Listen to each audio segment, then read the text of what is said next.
Hello there, my name is Thomas O'Regan. I'm a professional property investor here in Australia. Now, today I wanted to speak about the golden rule of investing. And, I've broken this rule before, and I know there's a lot of investors that break this rule every single day, but, it's a rule for a reason. And if you want to be successful as possible, you should not break this rule.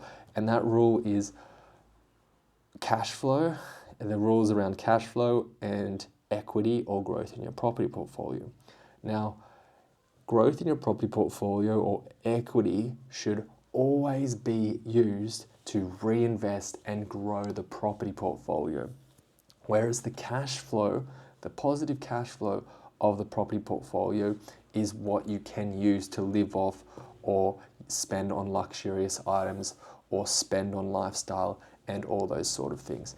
Now, why is that? Because that is the most offensive way and the most,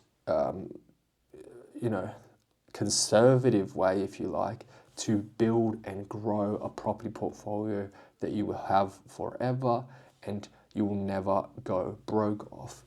Now, let's flip it the other way just to show you and understand why this is a golden rule. So if you choose to flip that around, or not flip it around, but just ignore the rule and spend and have your property portfolio grow, and instead of using the equity to buy another property, you use it on a holiday, or use it on a wedding, or use it on some luxurious item, then effectively, if the market has a downturn, you might be forced to sell your property, right?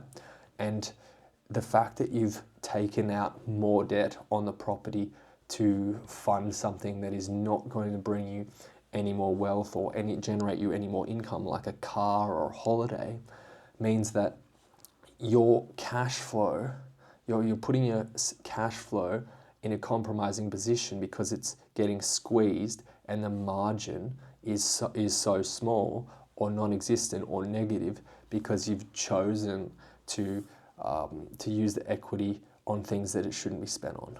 Okay, so for example, you take your equity and you spend it on a $100,000 wedding, for example, and the property portfolio was neutral and the cash flow supported that, but now you spend it on a $100,000 wedding, so now your property's $6,000 negative per year. Now, that's a far more risky position to be in because one, you could lose your job. Another example is the rents could decrease, which is unlikely, but it could happen. It's also unlikely that you lose your job, but that could happen as well. Another thing is you could lose a tenant, something like that. Another thing is interest rates or expenses on the property could go up. So basically, the golden rule, as I said, is as a property investor, it is far more sustainable for you to use the equity to continue to grow the property portfolio, because using equity to grow the property portfolio is in turn going to grow your income if you're purchasing income producing assets, which is the only type of assets that I buy. So that is, as it grows, as the property portfolio grows, you're also minimizing your risk along the way. Okay, but obviously using the equity to do other things is not. It's the opposite. It's putting more risk into your property portfolio, and you can't. There's no way to grow like that. But what people don't think about when they're doing that, because they can't see.